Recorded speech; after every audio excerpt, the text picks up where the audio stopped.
Confined within the walls of a South African jail, the young lawyer from India found no reason to complain. Some say that jail is a palace. Others look upon it as a beautiful garden. Some others hold that through the jail gates we shall pass from our present bondage to freedom. The year was 1907. The young lawyer from India was Mohandas Gandhi.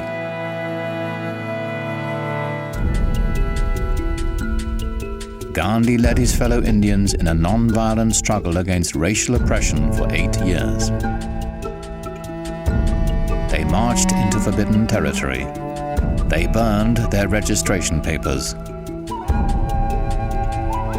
They expected to be arrested, and they were not disappointed. Gandhi said, "Non-violent refusal to cooperate with injustice is the way to defeat it."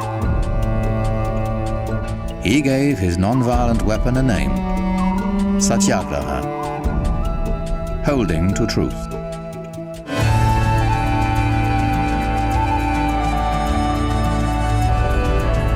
In every decade and on every continent, underdogs have taken up Gandhi's strategies to fight for their rights and freedom. Non-violence means fighting back, but you're fighting back with other weapons. The power that Gandhi discovered changed the 20th century.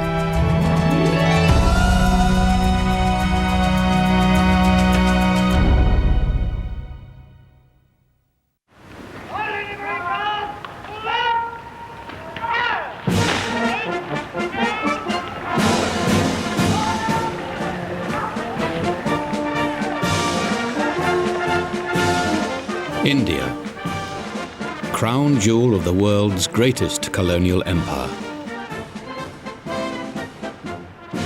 Britain has ruled India for more than a century. But in 1930, the Viceroy, Lord Irwin, knows a crisis is coming. A confrontation in which British military might will count for little. Irwin's adversary is Mohandas Gandhi, a man whose name is already a synonym for non-violent action. Since returning from South Africa, Gandhi has become his country's dominant political figure. He understands that control of India depends on Indian cooperation, not British coercion. He said, how can just 100,000 British troops control at that time over 350 million Indians? Just 100,000 British troops. Gandhi said, we'll stop doing anything that the British want us to do. The whole nation will come to a standstill. Civil disobedience on a mass scale. Many Indians welcome the struggle. Gandhi must find a way to use their energy to maximum effect. Gandhi retires to his headquarters on the Sabarmati River, near India's west coast. In the ashram, the spiritual community where he lives, he turns inward in search of a non-violent strategy for freedom. For weeks, he is alone in his Spartan office. He gives no hint of his thinking. They even commented Narayan Desai lived in Gandhi's ashram during those critical weeks. Some said, oh, he's a very clever man. He doesn't want the British government to know what strategy he's going to take. And he would all the time say, no, I'm just waiting. I'm waiting for the call, and I know I will hear the inner voice. In February, he decides. He will begin by challenging the British tax and monopoly on salt. He writes the Viceroy, Lord Irwin, on March the 2nd. He explains the injustice of the salt laws and says he will go to the beach to make salt illegally. He will invite all Indians to do the same. He pleads with Irwin to negotiate. A few days later, a note from Irwin's secretary expresses the Viceroy's regret at Gandhi's plan of action. Gandhi sends advance teams to choose a beach where civil disobedience will begin. In speeches and articles, he attacks the salt laws, emphasizing the injustice, especially to the poor. He knows that salt will be a powerful symbol. Every human being needs salt. Without salt, you and I can't exist. So he wanted to touch a chord in every Indian heart, that here is something you and I and all of us need. Why should that be taxed? With a sharp instinct for political theatre, Gandhi charts a route from his ashram to the sea. He and his volunteers will walk 240 miles. Being on the road for nearly a month, he believes, will build suspense and a bigger audience for his message. He expects to be arrested before he reaches the coast. At first light on March 12th, the great drama begins. At 60, Gandhi is the oldest of 78 marchers. Thousands join the procession, including police observers. But the government makes no attempt to interfere. They feared that he was so popular that there may be a violent outbreak. So they weighed the advantages and disadvantages of arresting him. And they also underrated this movement, Salt Satyagraha. They felt it might fizzle out.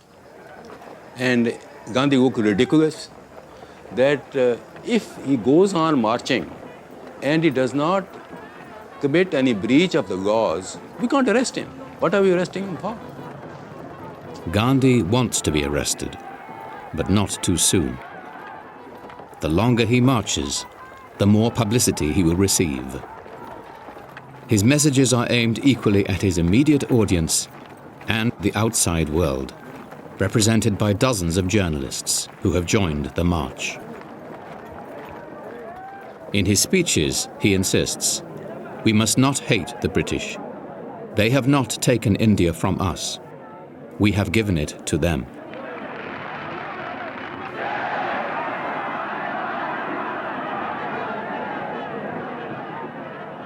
Gandhiji, as I knew him as a schoolboy, was someone you admired, someone you looked up to, someone who was a saint.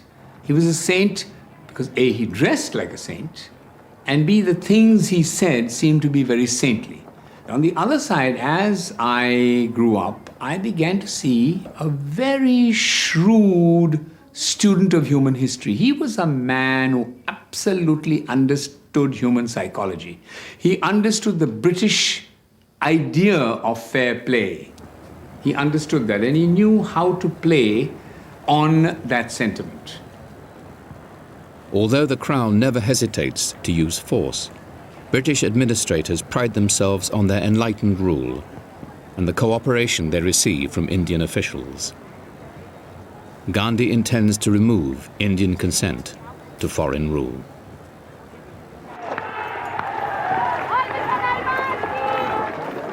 The Salt March will create a dilemma. If they arrest him, all India will rise up in protest. If he is permitted to openly defy the law, British control will be lost, perhaps irretrievably.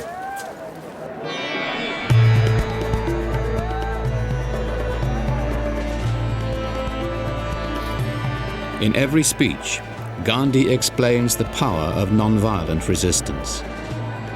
He asks local leaders to quit their government jobs. When everyone refuses to cooperate, he says, the British will be able to do nothing. He was asking the village headmen to resign their posts, and I think 140 or so did resign. Why did he ask them to resign?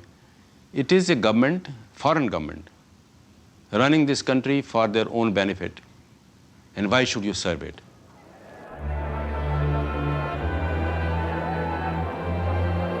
Defying rumors that his health is failing, Gandhi sticks to his schedule. At every rest stop, he asks, how many local officials have quit their government jobs? How many villagers are wearing khadi, the handmade cotton cloth that is the informal uniform of his movement? Gandhi tells Indians not to buy imported cloth. He spins cotton for 2 hours every day to dramatize the millions of jobs lost to imported British cloth. Gandhi says, if every Indian will spin at the same time, the song of the spinning wheel will become the song of freedom. He gets by on 4 hours sleep. He must persuade thousands of volunteers to be arrested and go to jail, or his long march will end in failure.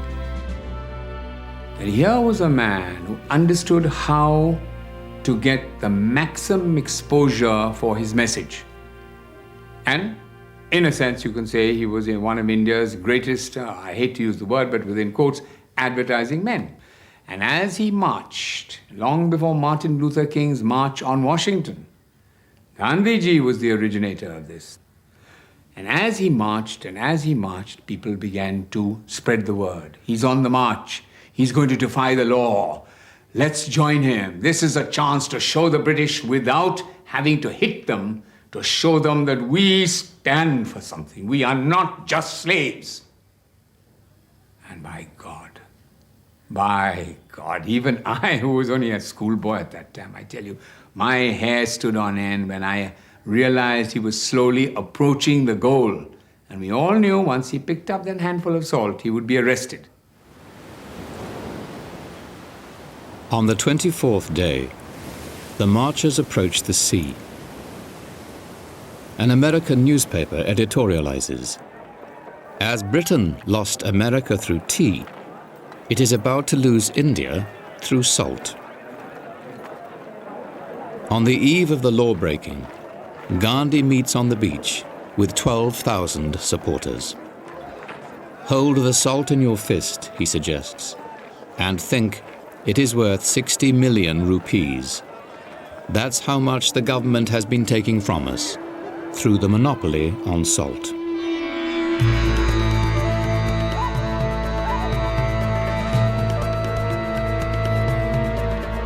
At dawn on April 6th, Gandhi bends down and picks up a lump of mud and salt.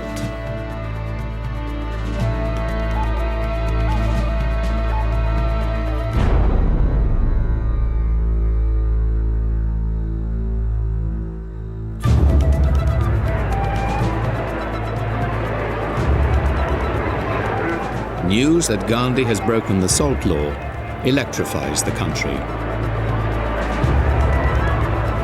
Thousands march to the shore to follow his example. Jawaharlal Nehru, India's future Prime Minister, describes the mood. It seemed as though a spring had been suddenly released. All over the country, salt manufacture was the topic of the day. It was immaterial whether the stuff was good or bad. The main thing was to commit a breach of the obnoxious salt law, and we were successful in that.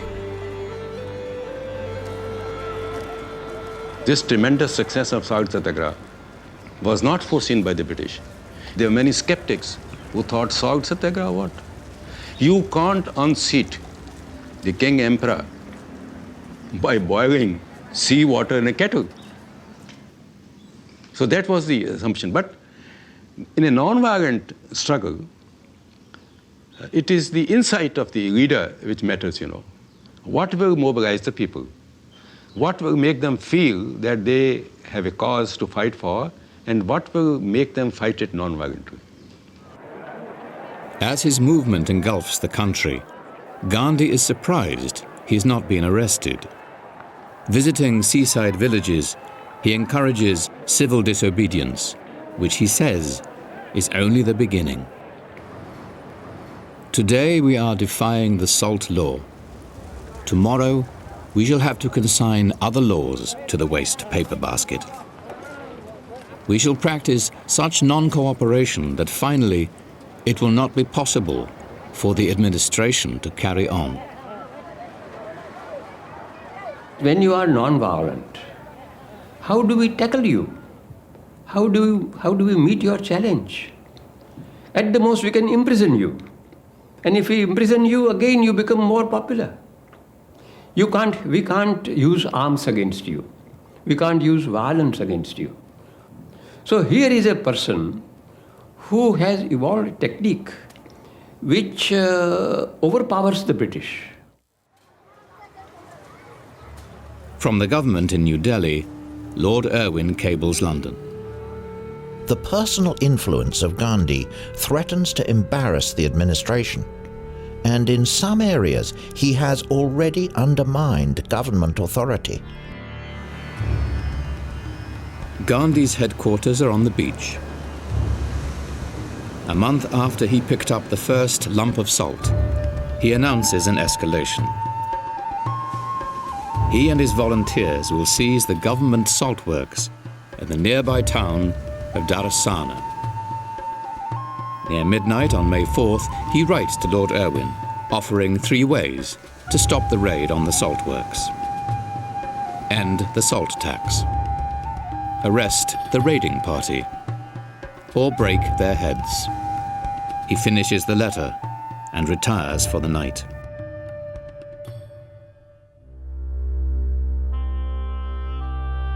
By the next morning, Gandhi is behind bars. He is delighted.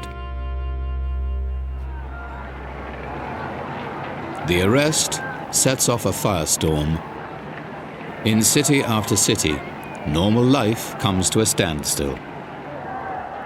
Lord Irwin announces a strategy of steady pressure. Police are to use minimum force. Irwin issues emergency ordinances. Political meetings are prohibited. The press is censored. The Indian National Congress Working Committee is banned. Irwin's plan to avoid repression fails as the new ordinances provide new opportunities for law-breaking. Thousands are arrested. Exactly what Gandhi wants. A batch of policemen came to arrest my father, and some of us young children were following the police van, and instead of saying bye-bye, Papa, or something like that, I was telling him, Papa, this time no less than 2 years, which means I want you to be in prison for no less than 2 years. You see, it was a pride to have your father sentenced for 2 years and not for 3 months or so. So Gandhi's idea is what had touched even the children in that atmosphere. Gandhi's raid on the Darasana salt works goes forward without him. A well-known poet, Sarojini Naidu, leads the siege. She instructs her army. You must not use violence under any circumstances. You will be beaten, but you must not resist. You must not even raise a hand to ward off the blows. After 10 days of skirmishing, 2,500 demonstrators confront the guards head-on.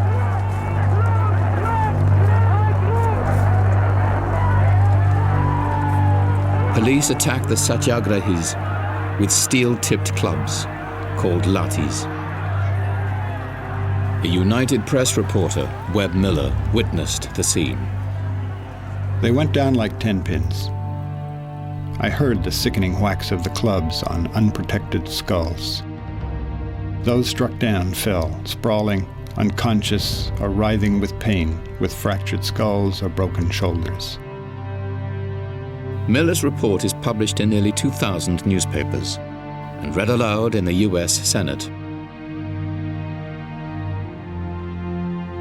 One Satyagrahi explained, "Our object was to show the world at large the fangs and claws of the government in all its ugliness and ferocity. In this, we have succeeded beyond measure."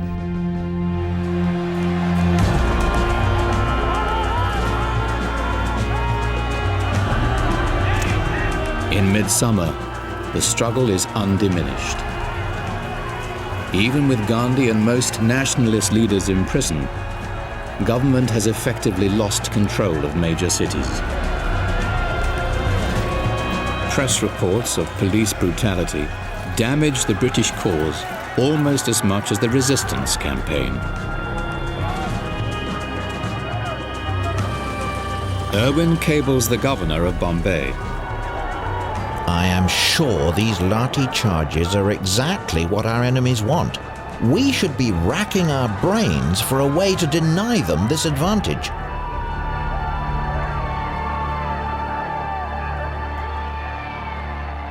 In July, government reports nearly 17,000 civil resistors have been arrested. Gandhi's goal of filling the jails is more than self-sacrifice. It is mass disobedience and is steadily eroding British authority. If an authority enjoys power, he enjoys power to the extent to which obedience is rendered. But moment the obedience goes off, moment the laws are disobeyed, moment the command of the powerful are not obeyed, your power vanishes. Those who can't endure the hardships of jail can still help in the fight, boycotting or picketing shops which sell British goods. When sales suffer, Lord Irwin issues a Prevention of Intimidation Ordinance against picketing. The result? More arrests, as bystanders cheer.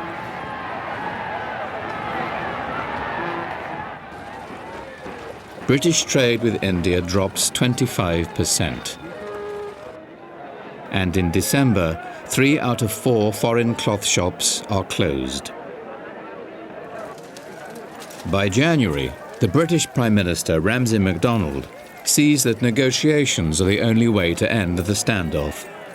He orders Gandhi and the other leaders released. The national movement remains strong as Gandhi's release is celebrated.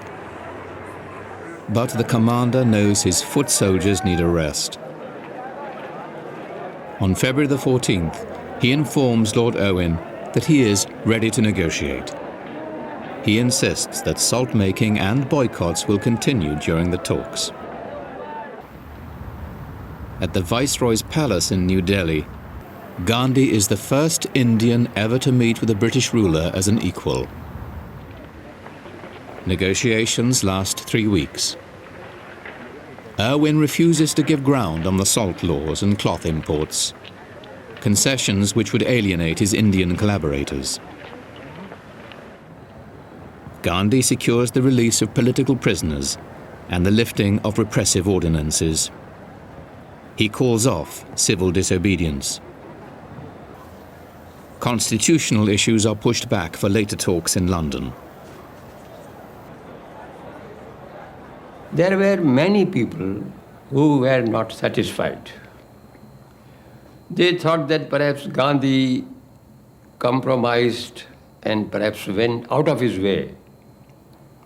But Gandhi's argument always was that this movement is not in vain, because it is through such movements that he is training people, that you can't have everything at one stroke.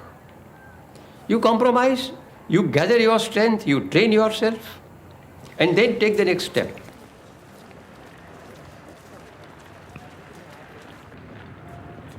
A year after the Salt March, India remains under British rule.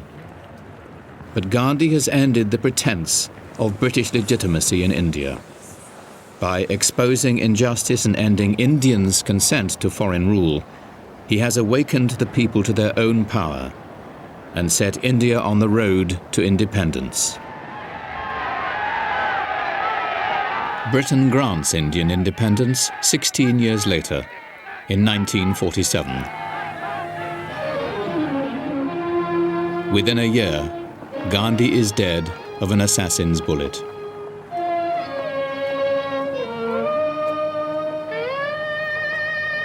Far beyond his accomplishments in India, his vision and his practice of non-violent conflict have set an example for future generations.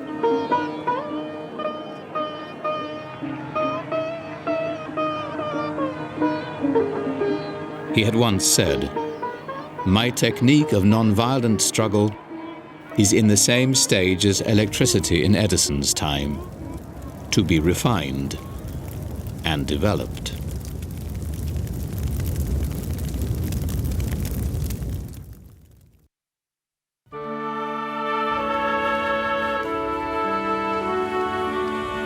"60 years after Gandhi's struggle in South Africa, his ideas found new followers in the American South. Students at Fisk University, a leading black institution, can ignore segregation on campus, but when they venture downtown, many are shocked by the Southern system. I grew up on the south side of Chicago, and although I had experienced segregation there, it was not the overt kind where there were signs on water fountains and on restrooms. It was humiliating. Well, Nashville was a totally segregated city. It was as segregated as Johannesburg, the height of apartheid. It was a city of two races. There was virtually no contact between the white community and the black community. In school, in neighborhoods, in jobs, in church, Nashville was a totally and completely segregated city, and for the most part, totally satisfied and happy with that. Students at American Baptist College in eastern Nashville know that segregation is being challenged, that some are working against the violent repression, even lynchings that enforce it. They want to join the struggle. We've been taught one thing in the school about the Declaration of Independence, about the Bill of Rights, about the Constitution. And then in the real world, we were living something else. James Lawson, a Methodist minister from Ohio, soon gives Nashville's students a chance to take part. The soft-spoken Lawson is 30 and has spent 3 years teaching in India, where he studied the work of Mohandas Gandhi. In a small church near the Fisk campus, Lawson has started a series of evening workshops on nonviolent action. Now tonight we have a most important business to try to accomplish. Jim Lawson's manner is cool. His objective is breathtaking: to eliminate segregation. His classes attract Nashville's brightest students. A good friend of mine in Alabama here last April was taken out by the KKK and beaten on a tree, tied to a tree, beaten by chains and whatnot. I thought nonviolence would not work. But I stayed with the workshops for one reason, and that is because they were the only game in town. That was the only group even trying to do anything to combat segregation that I knew about. And he started praying, "Father, forgive these men." Jim Lawson has been encouraged to come south by Martin Luther King Jr., who says the civil rights movement needs leaders who understand non-violent strategy and tactics. Then they started protesting. "You can't pray that prayer," they said. And then others said, "Yes, but the man who's going to die has a right to pray any way he wants to pray." And this immediately started a division among them. We took the whole group through a holistic view of nonviolence, its history, its roots in the Bible, its roots in Christian thought, the methods of nonviolence. We told the stories of nonviolence. And I stressed the Gandhian idea of our being engaged in experiment. It may have much more meaning to the attacker if, as he strikes you on the cheek, you're looking him in the eyes. Unfortunately, the concept of nonviolence for many people is that you get hit on one cheek, you turn the other cheek, you don't do anything. But nonviolence means fighting back. But you're fighting back with another purpose and with other weapons. Number one, your fight is to win that person over. And that is a fight. That's a struggle. That's much more challenging than fisticuffs. Right. Okay. Peggy? If I were being beaten, what is it that I would be able to do? We said we were going to desegregate downtown Nashville. Our first step was going to be desegregate lunch counters in restaurants. That, of course, was the first Gandhian step. That was the first step of nonviolence. To research and examine and focus on an issue. Choose a target, choose an issue. Now, let's see. Months before going to the lunchrooms, Lawson begins preparing them. A bunch of niggers. Well, look at the 8 balls all lined up. Hi there, Jungle Bunny. He's so dark, he's making the whole place dark. He wants them to have experienced both physical and verbal attacks, and to learn how to resist the impulse to run or fight back.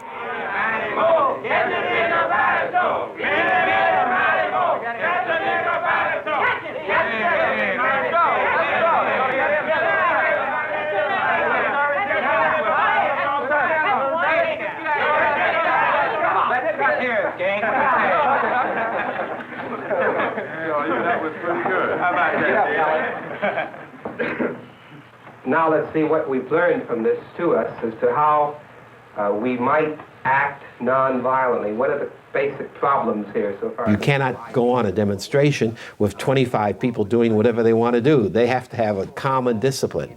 And that's a key word for me, that the difficulty with nonviolent people and efforts is that they don't recognize the necessity of fierce discipline and training and strategizing and planning and recruiting and doing the kinds of things that you to have a movement. That can't happen spontaneously. It has to be done systematically. They stage their first sit-in on a Saturday, when they are sure to be noticed. We spent many, many hours anticipating some of the opposition. And we knew that that's one of the things that they would say. We don't want to sit next to dirty people while we have lunch. And so one of the ways we combated that was by having a dress code. We had been told it was a possibility of being arrested. But we went to the lunch counter, we took our seats, we sat in a very orderly, peaceful fashion. They are not surprised when they are refused service. I said, I'm sorry, our management does not allow us to serve niggers in here. Store managers quickly close the dining areas, but the students remain until closing time, reading and doing homework. There is no violence, and no one is arrested. The sit-ins make page 10 of the Sunday paper. City editor John Siegenthaler remembers the reaction. The reaction initially was sort of shock and maybe even some humor. I mean, who do they think they are? What do they think they're doing? We knew it was a news story, but didn't really know how to cover it. Local businesses take a predictable position. They'll close down before they'll serve black customers. A week later, the students are back. They provoke curiosity and verbal abuse, but no arrests. Whites still think the sit-ins are a passing fad, hardly a threat to the status quo. On the third Saturday, they are ready to target a total of 6 stores. let each person now get himself or herself a partner that they will stick with. Now, we don't want a white person with a Negro of the opposite sex, because we don't want to fight that battle. We were told in advance that day that they were going to allow the hoodlums to beat us up, and then the policemen were going to arrest us. So we need to be prepared to get beaten and arrested. So that was a condition under which we went down. By now, they're well prepared for contingencies. Each group includes a leader and observers who will phone reports back to the church. Observers are carrying telephone numbers for ambulance services and a pocket full of telephone change. As they enter the stores, the second and third waves of demonstrators stay out of sight, ready to move in when the first group is arrested. As predicted, the police hang back for the first 15 minutes.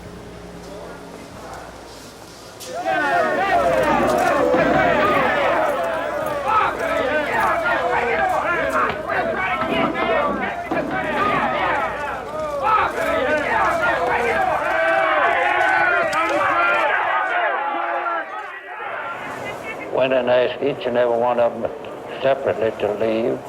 They didn't leave, so I instructed the men to place them under arrest. We placed them under arrest.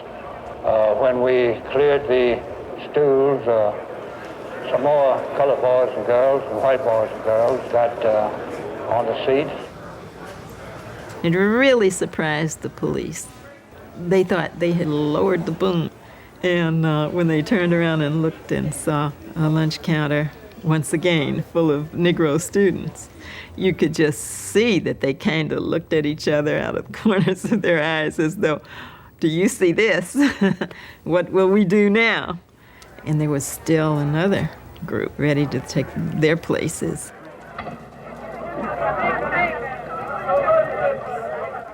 You're in jail. I'm joking. Man, what my mother gonna say when she hear about that? We had a philosophy, which was a power of nonviolence. And that kind of power we felt was more forceful than all of their police force, all of their lawmakers, and all of their dogs or billy clubs or jails, and that our capacity and willingness to suffer outweighed any power they had. Mass arrests are a victory for the students. Reporters realize they are covering a story of national significance. I mean, it was like being a war correspondent in your own hometown. The only thing you knew was that the war was on, that the weapon of nonviolence was winning over violence, and that this was a historic moment, however it came out. I think there was a sense of history there that we all understood. At police headquarters on Monday morning, the students are still behind bars. On principle, they have refused bail. In just 48 hours, their small student movement has inspired thousands. Now the city's black community has joined in the struggle, organizing, raising money, recruiting lawyers. Alexander Luby is among Nashville's most prominent black lawyers, and he has organized local lawyers to defend the arrested students. People couldn't believe that these young, well-dressed, innocent college students are being arrested and put in jail. They didn't like it. And the city, African-American population was mobilized in such a fashion. And the movement spread through the city of Nashville like wildfire. As the crowds wait to see what the city will do, the mayor speaks to reporters. Anyone violating the law will be arrested. This must be so. By emphasizing law and order, the mayor takes sides with the store owners. In fact, the arrested students have broken no law, and none of the white attackers has been arrested. The city and police were ill-prepared for a mass civil disobedience effort. They had anticipated that once the violence took place and the arrest began, our movement would dissipate, would be chased away, because that's the purpose, after all, of doing the violence, and it's the purpose of doing the arresting. It's hopeful that then whatever this is will vanish, and that's the end of it. That didn't happen. A week later, nothing has changed. As the students return to the lunch counters, the city has only one answer: more arrests.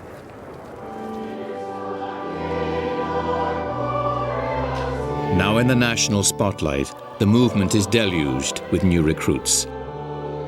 Jim Lawson's workshops expand to meet the demand.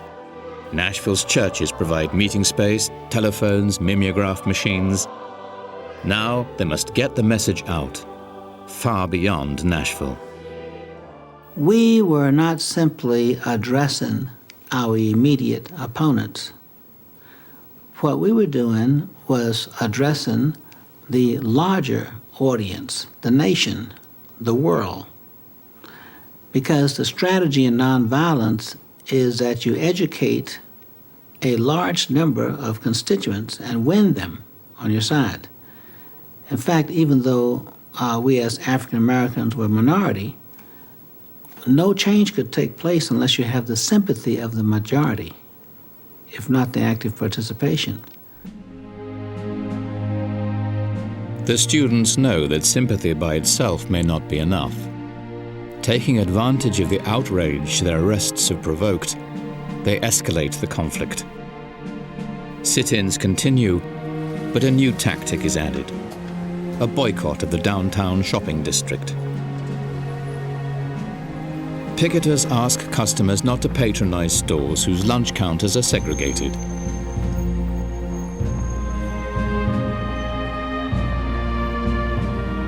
The students have created a momentum, now embraced by the larger community, as black clergy urge their congregation to stay away from the downtown shopping district altogether. It allowed for the whole community to be participants in the movement, because that's one of the things that we in the nonviolent world always teach, namely that in the nonviolent movement, everyone can be a participant. Children can participate, women can participate, men can participate, young people, old people. Everyone can do the work. As the boycott takes hold, the sit-ins and arrests continue. The conflict becomes a seemingly permanent fact of life in the downtown shopping district. Picketing and boycotting provoke a racist backlash.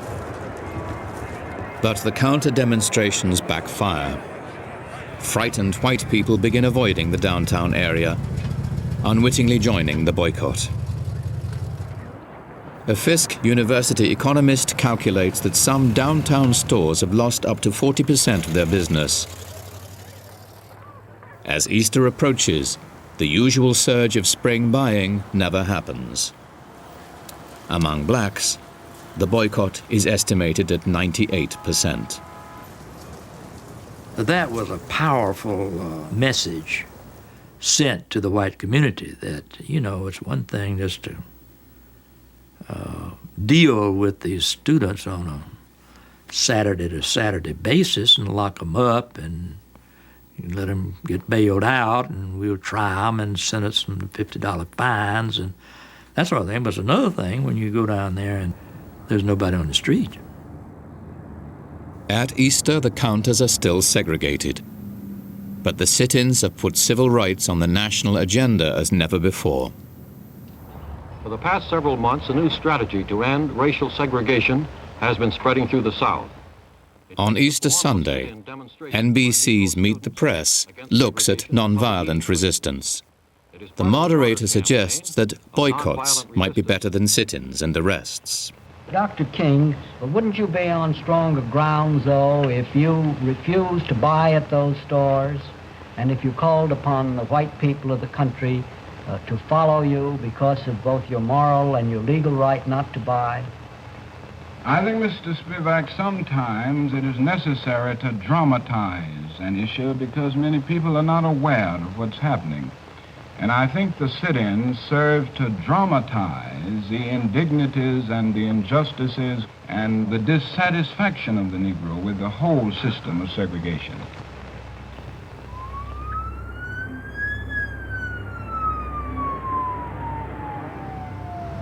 We had a meeting planned for 6 a.m.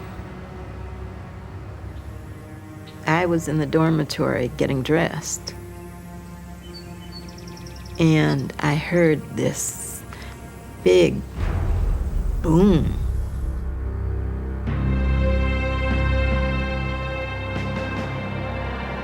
I soon learned that attorney Z. Alexander Luby's home had been bombed. It, of course, was the effort of the enemy to scare us off. Violence has a very simple dynamic. I make you suffer more than I suffer. I make you suffer until you cry, uncle, and you surrender. That's what a war is. It's violence. The difference with nonviolence is we don't want to beat the opponent up. We don't think that does any good. Luby and his wife are uninjured. But as Lawson has taught his students, violence can backfire. The bombing has shocked the city and given the students a strategic opportunity. They send a telegram to the mayor demanding a meeting, and they organize a silent march from the campus to City Hall.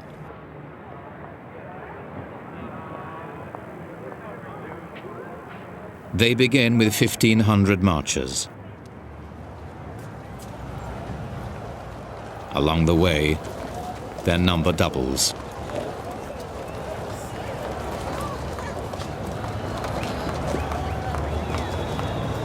Mayor Ben West is waiting for them. West gets into an argument with a black minister, but then Diane Nash steps forward with some very direct questions. I asked the mayor, first of all, Mayor West, do you feel that it's wrong to discriminate against a person solely on the basis of his race or color? I tried as best I could to answer it, frankly and honestly, that I could not agree that it was morally right for someone to sell them merchandise and refuse them service. And I had to answer it just exactly that way.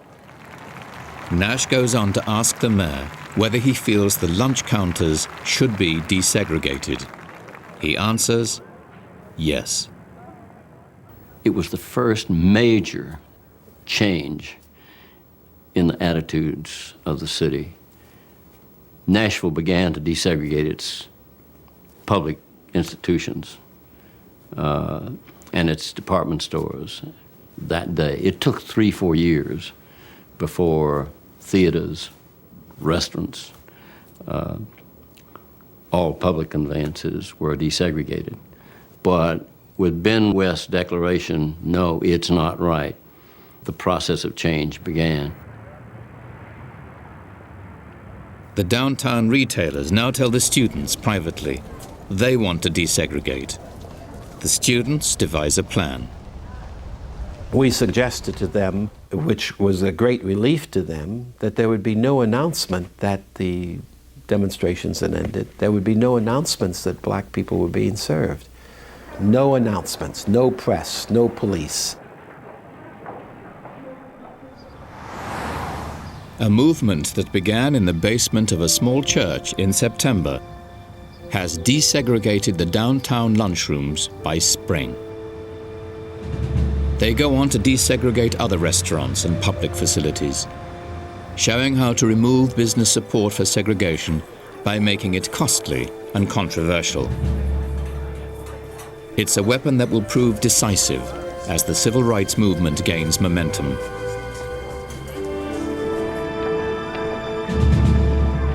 We realized that we had the resources both the spiritual resources as well as the psychological skills to make a difference in other places as well. We understood how to organize a community. We understood how to conduct a demonstration. We understood how to negotiate. And we understand how to deal with the media. We were warriors in that sense. We had been prepared. This was like a nonviolent academy, equivalent to West Point.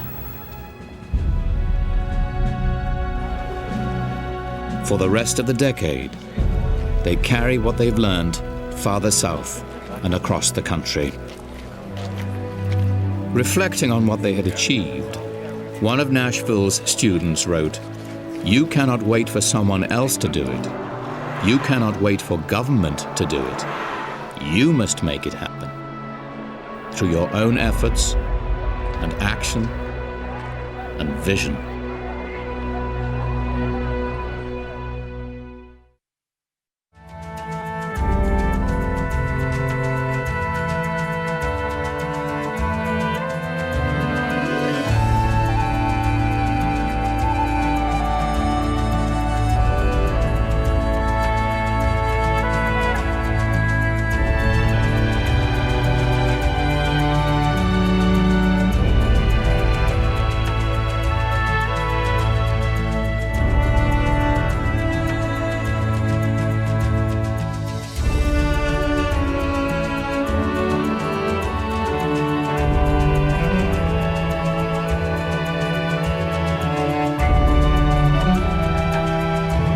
Major funding for this series was provided by Susan and Perry Lerner.